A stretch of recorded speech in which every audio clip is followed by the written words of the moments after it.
Assalamualaikum warahmatullahi wabarakatuh. Selamat pagi anak-anak. Sekarang kita belajar lagi simulasi dan komunikasi digital. Kali ini kita masih ada pada kata yang sama seperti minggu lalu, yaitu perangkat lunak pengolah kata.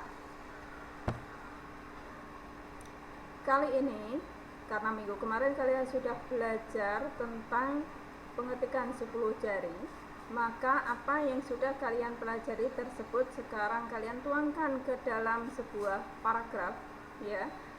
Mungkin kalian masih ingat tentang paragraf ke paragraf kalau kalian belajar di bahasa Indonesia, ya. Tetapi di sini kita karena ini pelajaran simulasi dan komunikasi digital, maka kalian lebih diutamakan ke pengetikannya, bukan ke paragrafnya. Tetapi kita arahkan di sini untuk mempermudah, yaitu ke sebuah paragraf, ya. Dimana paragraf itu ada macam-macam, ada yang disebut dengan deskriptif, naratif, argumentatif, ataupun persuasif, ya. Dari masing-masing paragraf tersebut itu memiliki ciri yang berbeda-beda. Ini bisa kalian browsing nanti. Kalian cari ciri-cirinya dari masing-masing paragraf tersebut. Intinya, sifatnya itu bagaimana dari masing-masing paragraf tersebut. Nanti kalian pilih salah satu dari paragraf yang ada. Misalnya, kalau kalian di sini mau mengambil paragraf narasi misalnya, kalian amati ciri dari naratif itu apa, ya. Misalnya di naratif itu pada saat kalian melakukan ataupun kalian menulis itu, orang lain yang membaca tulisan kalian seolah-olah dia ada di tempat tersebut. Dia bisa melihat secara langsung, mendengar, dan bisa merasakan apa yang sedang kalian ceritakan. Itu untuk naratif. Dan kalian bisa pilih bebas, tidak harus naratif, bisa deskriptif, bisa argumentatif, ataupun bisa persuasif. Bebas, dimana intinya kalian mengambil inti dari paragraf tersebut, cirinya itu seperti apa. Kemudian setelah kalian mengambil salah satu dari paragraf tersebut, nanti kalian tuangkan itu ke dalam MS Word. Kalian ketikkan paragraf itu. Di sini bukan yang dimaksud misalnya naratif adalah dan sebagainya, itu tidak, ya. Tetapi yang diarahkan adalah ciri dari naratif itu adalah apa? Tadi adalah dia akan bisa merasakan apa yang kalian tuliskan, bisa merasakan, bisa melihat, bisa mendengar. Nah, intinya ceritanya seperti itu, ya. Itu nanti kalian tuangkan ke dalam MS Word. Silakan kalian mau bikin dalam di Word 2007 ataupun 2010 bebas. Yang pada dasarnya lembar kerjanya adalah seperti ini, ya.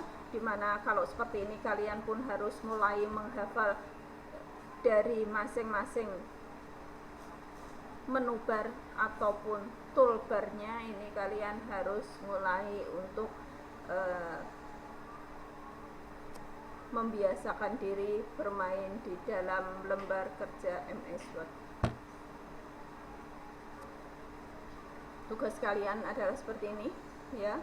Kalian membuat paragraf yang tadi, kalian pilih salah satu di antaranya. Kemudian dalam kertasnya folio, tidak di print, tetapi kalian pakai packnya ataupun kertasnya yang folio, ya. Kemudian bentuk tulisannya Times New Roman, size-nya 12, spasinya 1,5. Dalam satu lembar kalian harus bisa memenuhi semua yang ada di sini. Dalam lembar tersebut juga harus ada portnya, yaitu yang dihitamkan, kemudian underline, garis bawah, ke italic, itu tulisannya miring, kemudian just TV, itu rapi kanan kiri. Kemudian dalam lembar tersebut juga harus ada tabelnya walaupun hanya sedikit. untuk mengisi itu kasihlah tabel sedikit. Harus ada kolom-kolom yang dimaksud di sini adalah kolom koran. Kemudian picture-nya, drop cup itu tulisan besar yang hanya satu huruf saja di pojok kiri atas. Kemudian word art itu tulisan yang warna-warni yang indah. Kemudian ada header dan footer-nya, ya. Kalian pilih salah satu. Kalau kalian memilih header berarti bagian atas, kalau kalian pilih footer berarti bagian bawah. Karena apa? Di sini ada yang disebut dengan page number, itu juga harus kalian terapkan di situ. Jika kalian mengambil header, maka page numbernya kalian tempatkan di sisi bawah. Kalau kalian mengambil footer, maka page numbernya kalian tempatkan di sisi atas. Fungsikan indentasi. Indentasi adalah bagian yang menjorok atau yang disebut dengan alinea. Dengan adanya indentasi, setiap kalian melakukan pengetikan dengan menggunakan enter, maka dia akan ada di posisi menjorok atau ada di posisi alinea baru, ya.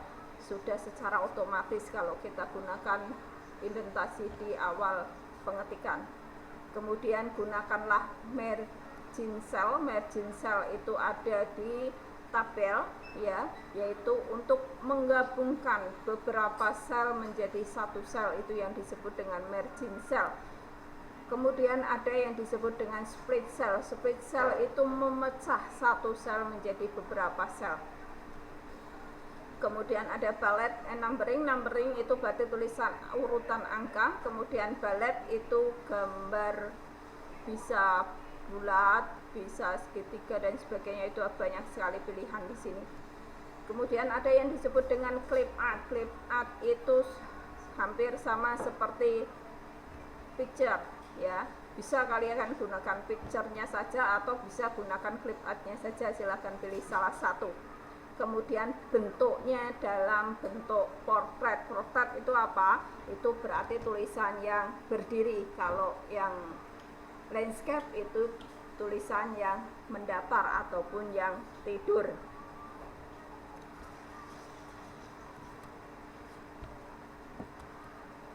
Di sini bisa Ibu contohkan, ya. Misalnya seperti ini.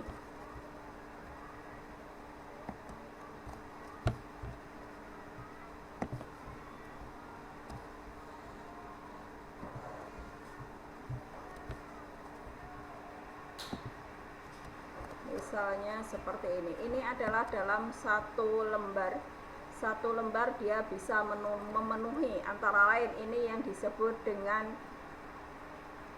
header. Saya mengambil headernya, bukan footernya. Kalau di wilayah atas ini akan keluar di setiap lembarnya secara otomatis. Kita lihat di sini. Ini adalah lembar 1. Lembar 2-nya ini sudah muncul dengan sendirinya, ya. Begitu juga angka page number. Page number karena saya mengambil header, maka page number saya tempatkan di bawah. Ini lembar 1. Lembar 2-nya page number akan muncul secara otomatis juga, sama seperti header ataupun footer. Dia akan muncul secara otomatis di setiap lembar kertasnya. Kemudian ini yang disebut dengan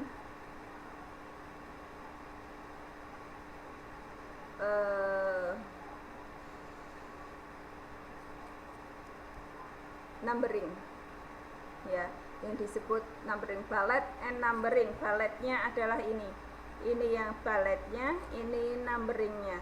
Numbering itu berupa angka, bulletnya bisa berupa apa saja, pilihannya banyak. Kebetulan ini saya mengambil yang bulat saja, ya. Kemudian tabel, ini adalah bentuk tabelnya. Tadi di tabel itu harus ada margin cell dan ada split cell. Maka yang disebut dengan margin adalah ini, ya. Ini dari tiga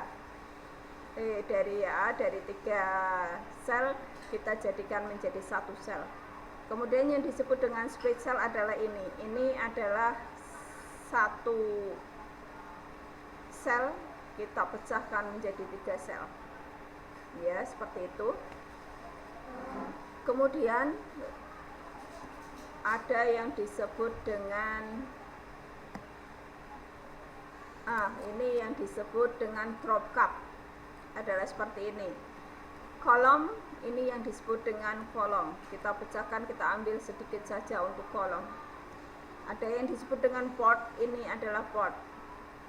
Ini yang disebut dengan underline-nya. Ini tulisan miring, ini yang disebut dengan italiknya. Just TV adalah rapi kanan dan kiri.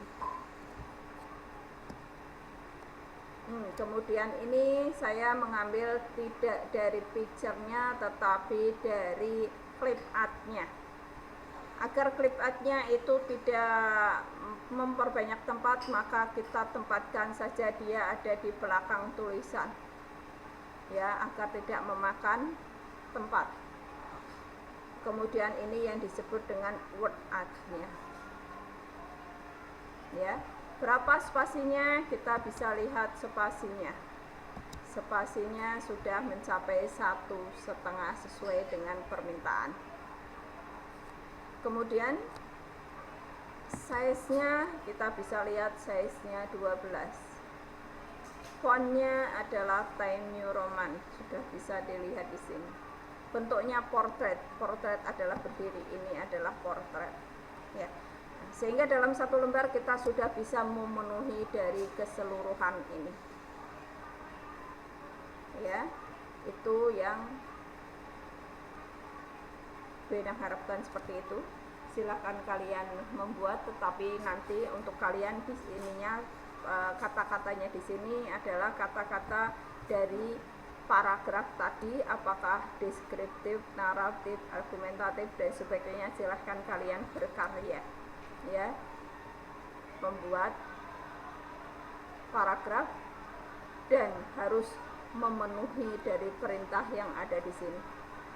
Cukup ya anak-anak, saya kira kalian sudah bisa memahaminya. Silahkan kalian untuk melaksanakan tugas kalian. Terima kasih. Saya akhiri, wassalamualaikum warahmatullahi wabarakatuh.